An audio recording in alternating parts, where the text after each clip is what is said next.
2 days had passed since the second attack. The palace was now under the highest alert in years. Every entrance was guarded, every corridor patrolled, and every guest carefully checked. Still, Rian knew this was not the end. Whoever wanted Alara gone would not stop until they had either succeeded or been stopped permanently. Early in the morning, while the city was still waking, Rian received a quiet message from one of the scouts. "We found them."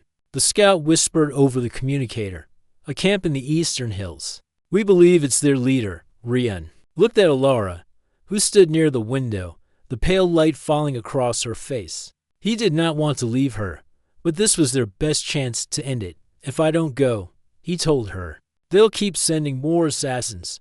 We have to finish this." She hesitated. "It's dangerous." "So is letting them plan the next strike." Alara finally nodded. "Then go. But come back." The eastern hills were steep, covered in sharp grass and scattered stones. Rian moved with a small team of palace guards, keeping low as they approached the camp. It was not large, just a cluster of dark tents hidden between the rocks. But he could see figures moving inside, and one tent in the center had more guards than the rest. That had to be the leaders. Rian signaled for the guards to take positions. Then he moved forward alone. His boots made no sound on the stone as he approached the central tent. Inside, a tall figure stood with a map spread out on a table. The man looked up slowly, his eyes sharp and cold. "So," the man said, "the famous human soldier. You've been sending killers after the princess," Rian said, keeping his voice calm. "It ends now." The man smiled faintly. "You think removing me will change anything? She is a symbol of unity. Symbols draw enemies. Another will take my place. Then I'll deal with them too." The man's smile faded. "You protect her because you were ordered to. But what happens when protecting her means risking the destruction of your own world?" Rian stepped closer. "That's not your decision to make." The leader moved suddenly, drawing a blade from the table. Rian blocked the strike with his forearm, then shoved him back. The tent erupted into a fight, swift, sharp movements, each strike meant to end the other. The man was skilled, but Rian fought with precision and focus. He caught the man's wrist, twisted, and sent the blade spinning to the floor. But the man was not finished. He grabbed Rian's shoulder, trying to throw him off balance. They crashed into the table, the map scattering.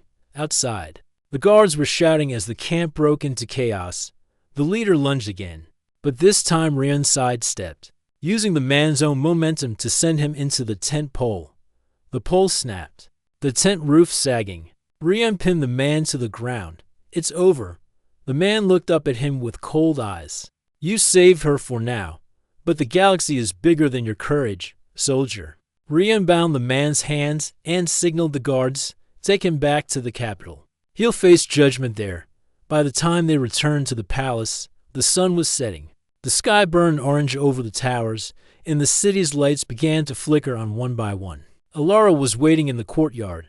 When she saw Rian, her shoulders relaxed. "You came back," she said softly. "I said I would." She glanced at the bound prisoner being led away. "Is it finished?" "For now," Rian answered honestly. "But there will always be those who see peace as weakness. The difference is, now they know we'll fight back." They walked together through the quiet gardens. The sound of the fountains was gentle, the air cool. "You've risked your life for me twice," Alara said. "And now you've gone into enemy ground to protect me again." "Why?" Rian stopped, looking at her. "Because you're not just a leader. You're trying to make something better. And I've seen enough war to know that's worth protecting." She smiled, though her eyes were serious. "Then I hope you'll stay. This kingdom still needs you." Rian thought of the stars, the other worlds he had served on, the countless places where duty had taken him, and yet, here, standing beside her, the thought of leaving felt wrong. "I'll stay," he said finally, "for as long as I'm needed." Alara looked up at the darkening sky. "Then we face whatever comes next, together." That night, the palace was calm for the first time in weeks. The halls were quiet, the guards alert but no longer tense.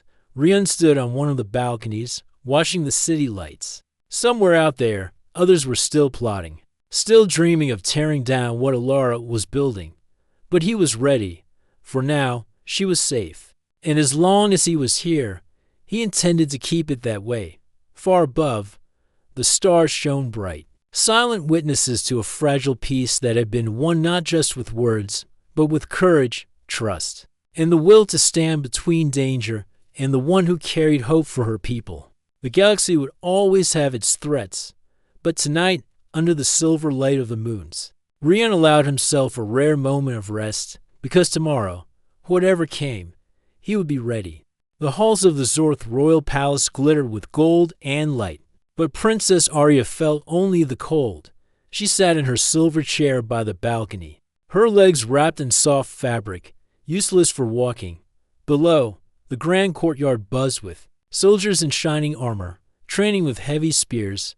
She watched them in silence, her fingers gripping the edge of her chair. The Zorth Empire valued power above all else. The strong were celebrated, the weak were forgotten. Arya had learned this truth from the day she was old enough to understand whispers. Her legs, damaged since birth, could not carry her more than a few steps without pain. To the Empire, this was shameful. To her family, it was worse. It was an embarrassment. The heavy door to her chamber opened. The sound of boots unpolished. Stone echoed. Her brother, Prince Varan, stepped inside, his tall frame casting a shadow across the floor. "Father has made his decision," he said, his voice as sharp as the cold air. "You will be sent to the healing colony." Arya's heart lifted. For a moment, she had heard of the healing colony, a place where advanced medicine might help her walk again. "When do we leave?" she asked, her voice almost hopeful. Varan looked at her for a long moment, then smiled in a way that made her stomach twist. "Tomorrow. But don't bother packing much. You won't need many things." He turned and left without another word.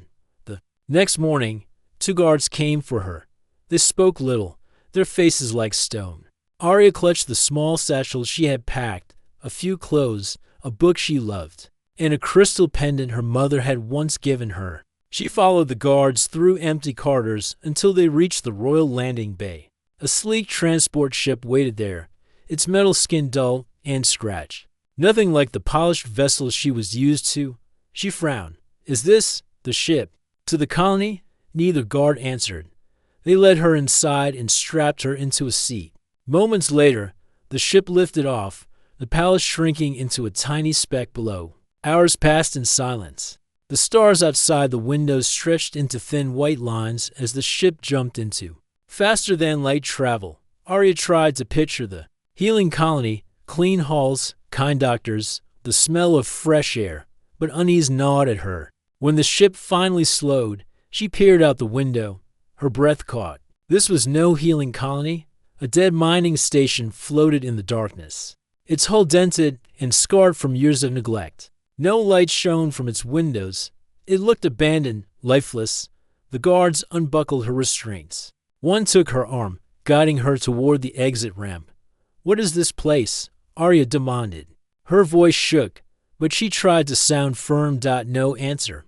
The moment they stepped inside the station, the stench of rust and stale air filled her nose. The walls were cold metal, the floor littered with scraps. The guards led her down a narrow corridor to a small room. There was no bed, no light, only a cracked floor and a single broken chair. "Wait," she started, fear rising in her throat. But the guards were already leaving. One paused at the doorway, his eyes avoiding hers. "Orders," he muttered. Then the door slid shut, and she heard the sound of the ship's engines fading away. Arya stood in the dark room, heart pounding. She didn't need anyone to explain what had happened. This was exile. This was her family's final judgment, thrown away like unwanted trash. Hours blurred together. She searched the station, her mobility slow and awkward, dragging herself along walls when her legs gave out. Most rooms were empty, their equipment stripped long ago. In one corner, she found a half-working water unit and a few ration packs, stale but edible. She forced herself to eat, though each bite felt heavier than the last. Days passed. She slept on the cold floor, her body aching. The silence was endless, broken only by the groaning of the station's old metal frame. Sometimes she thought she Her voice is in the distance, but when she called out, no one answered. In the darkness, her thoughts circled like restless shadows. She remembered the palace gardens, the smell of night-blooming flowers.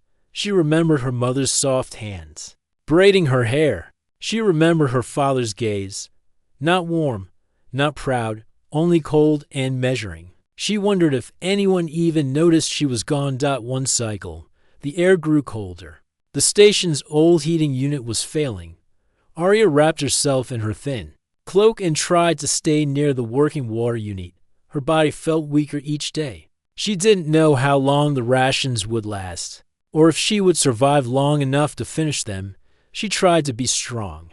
She told herself she had endured the palace's whispers, the pitying looks, the quiet humiliation. But here, in the empty station, there was no one to whisper, no one to pity, only the endless dark. For the first time, she wished the silence would end, even if it meant facing something dangerous. And in the far distance, unnoticed by her, a small human freighter was just beginning to pick up faint, irregular signals coming from the forgotten mining station, signals that would soon change her life forever. The freighter Blue Star drifted through the edges of unclaimed space.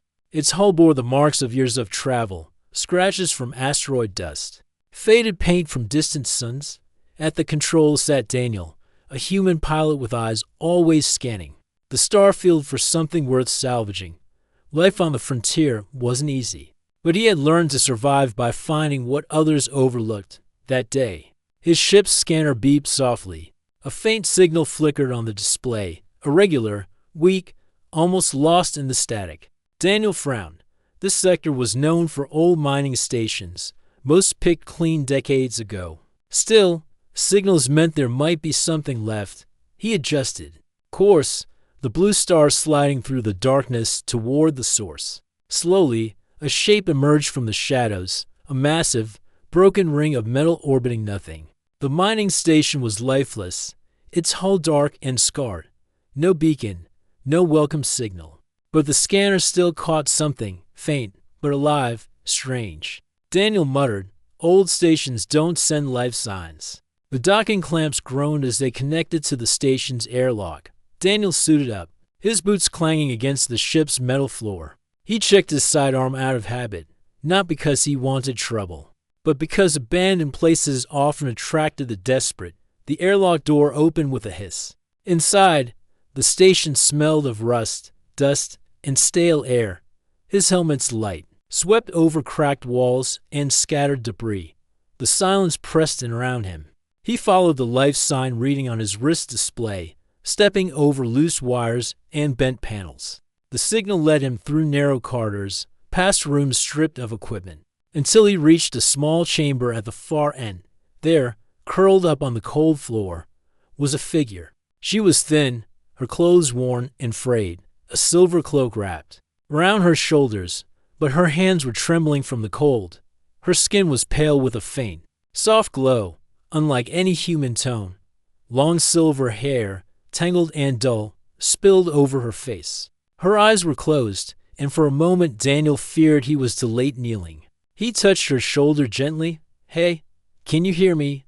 Her eyelids fluttered open, revealing eyes of deep violet. They fixed on him in confusion, then widened in alarm. She tried to push herself back, but her legs failed to support her. She looked at him like he was a threat.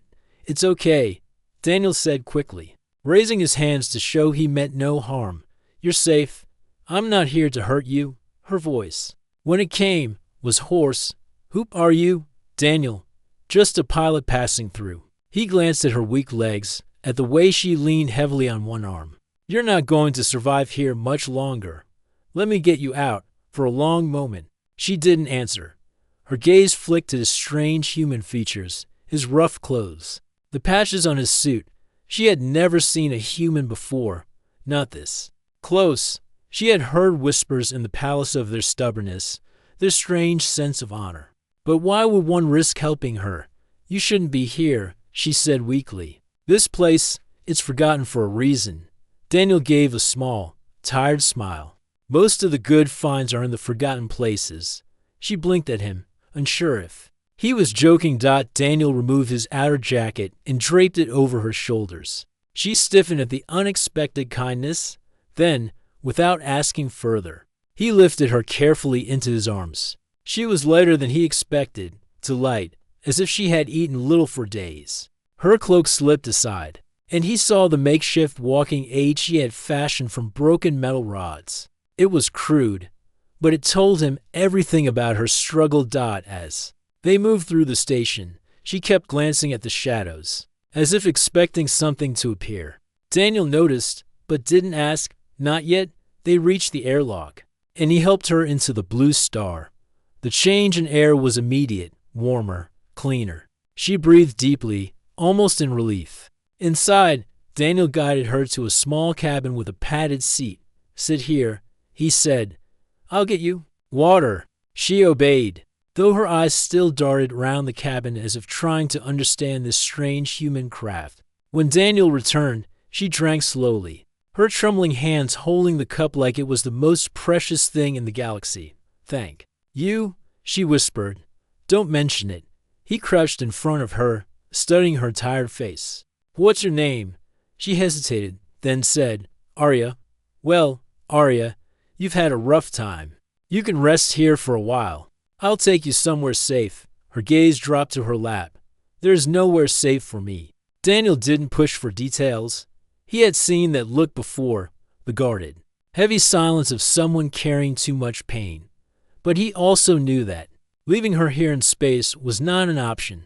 The Blue Star undocked from the station. Through the viewport, Arya watched the derelict structure shrink into the distance. Part of her felt relief to leave it behind. Another part feared what would come next. She did not know this human, did not know if she could trust him. But he had carried her out of the cold without asking for anything. That was something she had never experienced from her own kind. In the cockpit, Daniel checked their heading.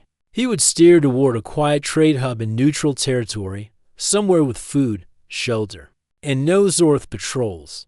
But a thought tugged at him. The Zorth Empire was powerful and ruthless. If this girl was running from them, helping her might put a target on his back. He glanced over his shoulder. She sat silently, watching the stars with wide, almost fearful eyes. She looked like someone who had been told she was worthless and had started to believe it. Daniel made his choice in that moment. Whatever her story was, he wasn't leaving her to face it alone, far away. In the dark corridors of the Zorth Palace, whispers were already spreading. The disgraced princess had vanished from her exile. The hunt would soon begin. And neither Arya nor Daniel knew that their meeting would change not just their lives, but the fragile balance between humans and the Zorth Empire. The hum of the Blue Star's engines filled the small cabin. Arya sat on the seat Daniel had given her, a blanket wrapped around her shoulders. The warmth of the ship was a strange comfort. After the icy stillness of the mining station, she traced her fingers over the soft fabric, still unsure if she was truly safe. Daniel walked in, carrying a tray with a steaming bowl of soup and a small loaf of bread. "You should eat," he said, setting it on the small table in front of her. Arya looked at the food, then at him. "Why are you helping me?" she asked quietly. Her voice still held the formal tone of someone raised in a palace. Even though she tried to hide it. Daniel shrugged. "Because you needed help, and I was there." "That's it?" Her violet eyes narrowed slightly. "You don't want payment or information?" He sat down across from her, leaning back in his chair. "Not everything has a price. Some things are just the right thing to do." Arya's lips pressed together. In the Zorth court, kindness without reason did not exist. Every action had a hidden purpose. She wasn't sure whether Daniel's words were honesty or skillful deception. She picked up the spoon slowly, tasting the soup. It was simple, warm broth with small vegetables, but it filled her empty stomach. The bread was fresh, soft on the inside and crisp on the outside. She ate in silence while Daniel tinkered with a small device on the table, occasionally glancing at her as if checking she was still there. When she finished, she set the spoon down. "You're human," she said, almost as a statement. Daniel smiled faintly. "Last I checked." "I've never met one before," she admitted. The stories in my empire say humans are unpredictable. They make allies, then betray them. They're dangerous because they think rules don't apply to them. And what do you think? Daniel asked. She hesitated. I don't know you yet. The days that followed were quiet but not empty. Arya stayed mostly in the passenger cabin, exploring the small space. She found herself watching Daniel as he worked, repairing parts, checking the navigation, cleaning his tools. His hands were steady, his movements practiced. He spoke little, but when he did, his words were plain and without hidden traps. One evening, she noticed a strange frame leaning against the wall in the workshop. It was made of light metal with padded supports. Daniel caught her looking at it. It's for you, he explained, a walking aid. Lighter and easier to use than that thing you build at the station. Arya froze. You made this? He nodded. I've seen similar designs in human hospitals. I adjusted it so you can move around without hurting your arms too much. She approached it slowly, running her fingers over the smooth frame. Why? She asked again. Daniel sighed. Because I've met people who were told they'd never stand on their own again. They were wrong. You might be, too. The first time she tried it, she nearly fell. Her legs shook with the effort, her steps small and uncertain. But Daniel stayed beside her, ready to catch her if she slipped. Slow, he said, one step at a time. Arya clenched her jaw and moved forward. Pain burned through her legs, but she kept going. By the time she reached the end of the narrow corridor, her breath was uneven, and her arms ached. She sank back into her chair. Frustrated, it's useless, she muttered. It's progress, Daniel corrected. The first step's always the hardest. She looked at him, expecting pity. But there was none, only a calm certainty. That unsettled her more than mockery would have. That night, Arya couldn't sleep. She sat by the viewport, watching the endless stars. Daniel's words echoed in her mind. In the palace, no one had ever encouraged her to try again after failing. Failure was final there. Yet this human treated it like a beginning. She thought of the day her family had sent her away, of her brother's cold smile, of the guards turning their backs. She wondered if they would laugh if they saw her trying to walk again. The thought made her grip the armrest tighter. On the fourth day, Daniel prepared to stop at a small outpost for supplies. Before they landed, he spoke to her in the cockpit. This place is neutral territory, he said, but it's still a public station. If you'd rather stay here on the ship, that's fine. Why? She asked. You might be recognized, he replied simply. Arya lowered her gaze. My family won't be looking for me. Daniel didn't argue, but something in his expression told her he wasn't convinced.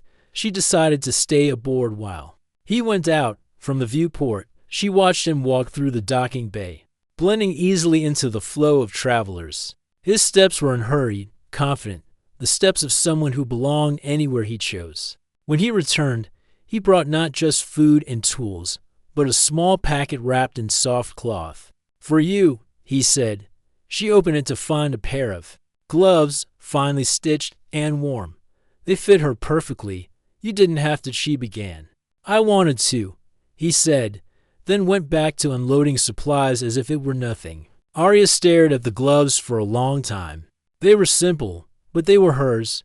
Not borrowed, not given out of duty, but given because someone thought of her that evening. She found herself speaking without planning to. When you first saw me, I thought you might leave me there. Daniel didn't look up from the panel he was fixing. I wasn't going to. You didn't know me. I didn't need to. She studied him, trying to find the hidden reason behind his actions. But there was nothing to find, only a quiet steadiness she could not understand. For the first time since she left the palace, Arya felt something she hadn't felt in years. Not safety, that was too much to hope for, but trust, fragile, new, and uncertain. The blue star glided through open space, a quiet hum in its walls. In the passenger cabin, Arya stood holding Daniel's walking aid, her fingers gripping the smooth metal handles. Her legs trembled before she had even taken a step. Daniel stood a few paces away, hands in his pockets. Whenever you're ready, he said. She took a deep breath. One step. The right leg moved forward, shaky but steady enough to hold. Then the left leg followed, her arms bearing part of the weight. Pain shot through her calves and up her thighs, but she pushed it aside. By the third step, her breathing was uneven. By the fifth, her arms felt like they were carrying stone. She stopped, leaning heavily on the aid. "I can't," she said, her voice low. Daniel walked over and adjusted the height of the frame so it fit her better. "You can," he said calmly, "just not all at once." For days, the routine repeated. In the mornings, she practiced walking from one wall of the cabin to the other. In the evenings, they sat in the cockpit and watched the stars. Daniel never pushed her beyond what she could handle, but he also never let her give up. Once, when she collapsed into her seat in frustration, she asked, "Why do humans believe in trying again?" "My people, we don't." Daniel thought for a moment. "Because failing doesn't mean you're finished. It just means you're still learning." She frowned. "But what if you fail many times?" "Then you try many times," he said simply. "The only real failure is stopping." She wasn't sure if she agreed, but the way he said it made her want to try again. During breaks, Daniel told her stories. Not about great human wars or politics, but about people. A farmer who rebuilt his home 3 times after storms destroyed it. A young pilot who trained for years before making his first solo flight.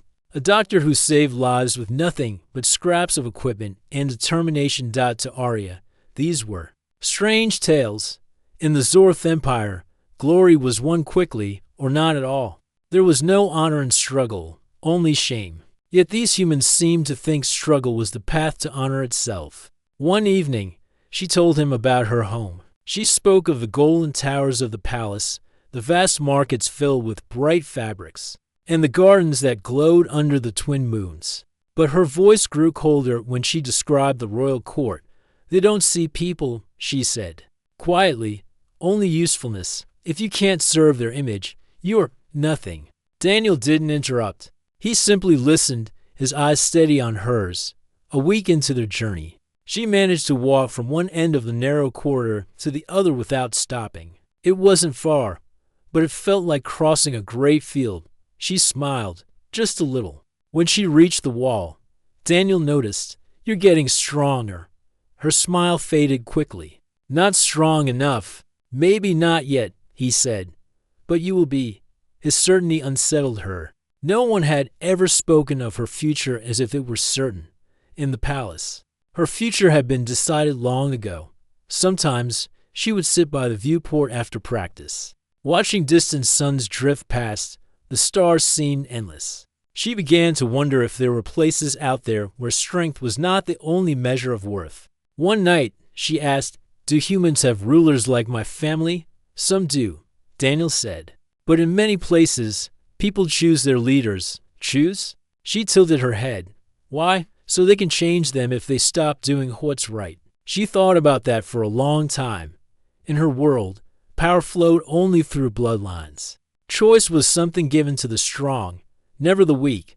The first time she tried walking without the frame, it lasted only 3 steps before she stumbled. Daniel caught her before she could fall. "Not bad," he said, steadying her. "But don't rush." "I want to do it without help," she said firmly. "You will," he replied. "But rushing will just make it take longer." His patience irritated her sometimes, but she also found herself relying on it. One afternoon, while Daniel was fixing a loose panel in the cargo bay, Arya walked in, using the frame with more ease than before. "You didn't tell me this ship was so big," she said. He glanced at her, amused. "It's not that big. You just didn't come this far before." She ignored his teasing and began exploring the space, crates tied down with straps, shelves filled with tools, a few boxes marked with human writing she couldn't read. There was nothing grand about it, but it felt alive in a way the palace never had. For the first time in years, she didn't feel like a fragile ornament locked in a room. She felt capable, even if only a little. That night, they shared a simple meal in the cockpit. Outside, a cluster of bright stars shimmered like jewels. Daniel pointed to one. "That's the Lair Gate, a big trade hub. Ships from 100 worlds pass through there." "Will we go there?" she asked. Maybe someday, he said. But for now, we'll keep to the quieter routes, she nodded. Though a small part of her wondered what it would be like to stand among so many different people without being judged for her legs. The next morning, Daniel found her already in the corridor, practicing before he even woke. She didn't notice him at first. Her face was set in determination, her steps slow but sure. When she reached the end and turned, she caught him watching. "What?" she asked, a little defensive. "Nothing," he said with a faint smile. "Just, you look different, more like someone who knows where she's going." She didn't answer, but she didn't look away either. Arya still did not know what the future held. She didn't know if her family would ever leave her alone, or if she would have to keep running forever. But for the first time, she began to imagine a life that was hers, not given by the throne, not decided by others. And somewhere in that quiet thought, a seed of courage began to grow. The Blue Star cruised along a quiet trade route, its engines humming softly. Arya sat in the cockpit beside Daniel, her walking frame folded neatly against the wall. She had been practicing more than ever, and now she could walk short distances without leaning too much on her arms. It wasn't perfect, but it was freedom. Daniel adjusted a few controls, scanning for nearby ships. "We'll stop at a small station tomorrow," he said. "I know someone who can sell us fuel and keep quiet about it." Arya glanced at him. "You think someone is looking for us? I don't think." Daniel replied, "I know." She shifted uncomfortably. "They won't bother with me. My family already threw me away." Daniel didn't answer right away. He kept his eyes on the star map, but his voice was firm. "Families like yours don't like loose ends, and if someone learns you're with a human, it's even worse." Far away, deep in the Zorth Empire, whispers had already started. Word had spread that the disgraced princess had not died in exile. A few traders claimed they'd seen her aboard a small freighter with a human pilot. In the royal court, this was an insult to the bounty hunters who served the empire. It was an opportunity to such hunters. A tall reptilian with golden eyes named Kravik and a silent insectoid called Vreen accepted the contract. Their orders were simple: find her, bring her back, or end her life. The next day, Daniel docked the Blue Star at a modest station orbiting a quiet moon. The docking bay smelled of engine oil and metal dust. He gave Arya a choice: stay inside or come with him. She hesitated, then decided to follow. She wore a plain brown cloak that hid most of her features, and she kept her head low as they walked inside. The station was busy, but not crowded. Merchants haggled over crates of goods, mechanics shouted for parts, and the scent of spiced food drifted from a small canteen for Arya. It was strange and almost overwhelming. The palace had been orderly, controlled. This place was messy, alive. Daniel led her to a small repair shop run by an older human named Mara. She greeted Daniel with a grin. "Didn't think I'd see you this side of the rim. Need fuel and a few filters," Daniel said. And quiet, Mara's smile faded. "You're in trouble," something like that. Her eyes flicked toward Arya, but she didn't ask questions. "I'll see what I can do." While Daniel discussed prices, Arya wandered to the shop's front window. From there, she could see the docking bay. Ships came and went, but one caught her eye. Sleek, dark, and too clean for a place like this. She didn't recognize its markings, but something about it made her chest tighten. Moments later, two figures stepped out of it, a tall reptilian in black armor and an insectoid with glistening wings folded tight. They moved with purpose, scanning the crowd. Arya's breath caught. She turned quickly and walked back to Daniel. "We have to go." He looked up from the counter. "What?" "They're here," she whispered. "Hunters." Daniel didn't ask how she knew. He just nodded, tossed Mara the payment, and motioned Arya toward the door. They moved quickly through the narrow corridors of the station, blending into the flow of people. Behind them, Kravik and Vreen began asking questions. In low, dangerous tones, a few merchants pointed in Daniel's direction. Daniel guided Arya into a side hallway. "Stay close," he said. She kept pace as best she could, her legs aching. The sound of footsteps behind them grew louder. They turned a corner, and nearly collided with a pair of station guards. The guards eyed them but didn't stop them. That small pause bought the hunters time to close in. Daniel's voice dropped. Run. Arya didn't think. She just followed. Her steps were uneven, but adrenaline pushed her forward. They raced past storage rooms and cargo lifts until they reached the docking bay. The Blue Star was in sight. Kravik's voice rang out behind them. Stop. Hand her over and you might live. Daniel didn't stop. They reached the ship, and he hit the ram control. It lowered with a mechanical hiss, and they ran inside. Arya stumbled into the passenger seat while Daniel sprinted to the controls. The hunters reached the edge of the bay just as the Blue Star lifted off in space, the dark. Ship followed almost instantly. Daniel cursed under his breath. They're fast. They won't stop, Arya said, gripping the armrest. Her hands shook, but not from fear alone. There was anger too. They'll chase us until they get me. Daniel didn't reply. His hands moved quickly over the controls, guiding the ship into a dense asteroid field nearby. Massive rocks floated in slow orbits, their surfaces glittering with ice. The hunters followed. The Blue Star weaved between the asteroids, its small frame allowing quick turns. The hunters' ship was larger and struggled to keep up, but its weapons fired bright pulses that lit the dark. One shot grazed the Blue Star's side, sending a shudder through the cabin. Hold on, Daniel called. He dove the ship through a narrow gap between two spinning rocks. The hunters tried to follow, but one asteroid shifted unexpectedly, scraping their hull. Sparks trailed behind them. Daniel spotted a cluster of thick ice formations ahead. He powered down the Blue Star's main engine and let the momentum carry them in, hiding behind the frozen wall. The hunters' ship roared past, unable to see them. For a long moment, there was silence. Then Daniel exhaled slowly. I think we lost them. Arya's heart was still pounding. She looked at him, her voice low. You risked your life for me again. He glanced at her, a faint smile tugging at his mouth. Guess I'm predictable. She shook her head. No, you're human. He chuckled at that, but his eyes were serious. They'll be back. We can't stay on open routes anymore. Arya nodded.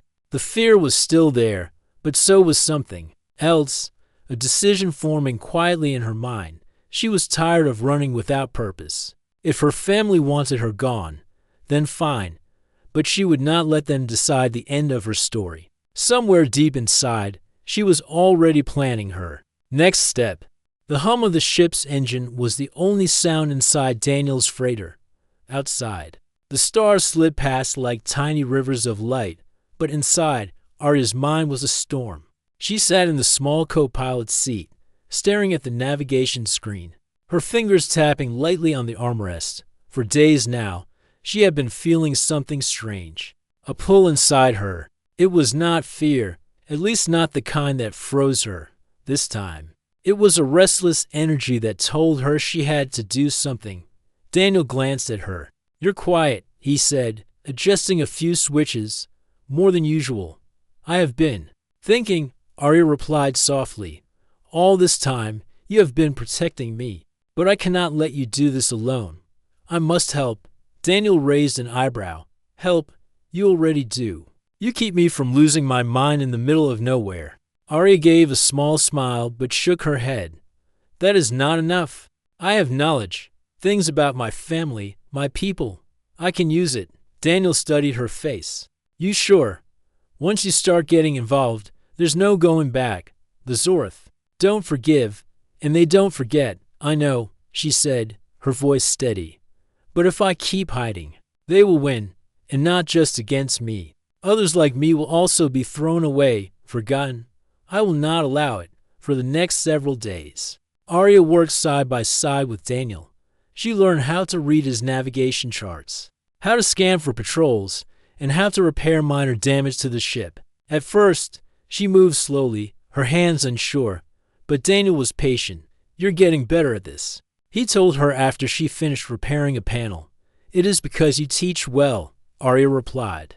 But her true strength was in her memory. She remembered the layout of Zorth Star routes, the patterns of their patrol ships, and the subtle signals their commanders used to communicate. She began marking points on the map, helping Daniel avoid trouble.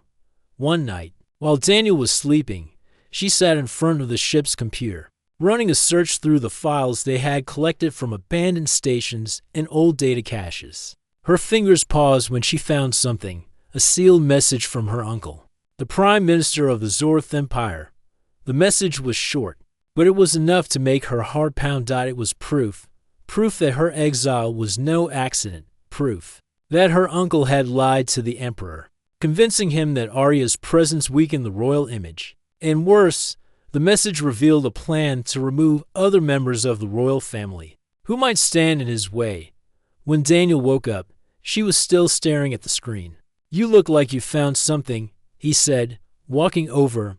"I did," she said, her voice quiet but strong. "This is what we need. If the right people see this, my uncle will not be able to hide what he has done." Daniel studied the data. "The right people," he repeated. "You mean humans?" "Yes," Arya said. "Your alliance has influence if they call for justice. The Zorth must listen." Daniel leaned back in his chair. "It's risky. Once we hand this over, we can't hide anymore, and your family won't just give up without a fight." "I am ready," Arya said. Daniel looked at her for a long moment before nodding. "All right, then we go to the Human Diplomatic Council, but we'll need to get through the core systems." And they're crawling with Zorth ships. Their journey to the core was dangerous from the start, twice. They had to shut down all systems and drift silently while patrols passed. Once, they hid in the shadow of a large asteroid for 6 hours before moving again. Arya stayed at Daniel's side during every maneuver, watching and learning. She asked questions about the ship's fuel systems, about the shields, about the way humans communicated during emergencies. Daniel answered each one, sometimes with a smile, sometimes with a tired sigh. At night, when the ship was quiet, Arya practiced walking with the device Daniel had built for her. She pushed herself harder now, no longer thinking of herself as weak. She wanted to stand when she faced the council. She wanted them to see that she was not broken. One evening, as they approached a trade station to refuel, a warning alarm went off. Daniel swore under his breath and quickly adjusted their course. "Zorth interceptors," he said. "Two of them." Arya's pulse quickened. "They have found us, maybe, or maybe they just patrol this route. Either way, we can't let them scan us." She leaned forward, looking at the screen. "I know this patrol pattern.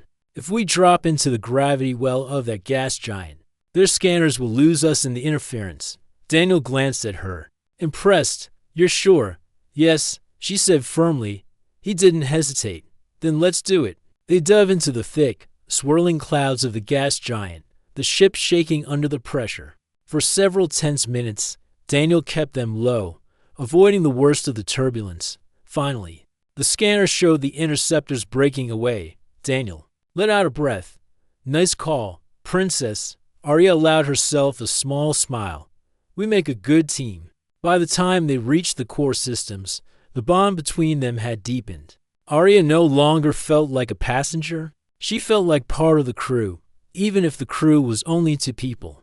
As the massive lights of the Human Diplomatic Station came into view, Arya's heart raced. This was the moment everything had been leading to. If the council believed her, she could expose the truth. If they did not, she would lose everything. Daniel looked at her. "You ready for this?" She stood slowly, her legs supported by the device he had built. She straightened her back and nodded. "Yes, this time I will not hide."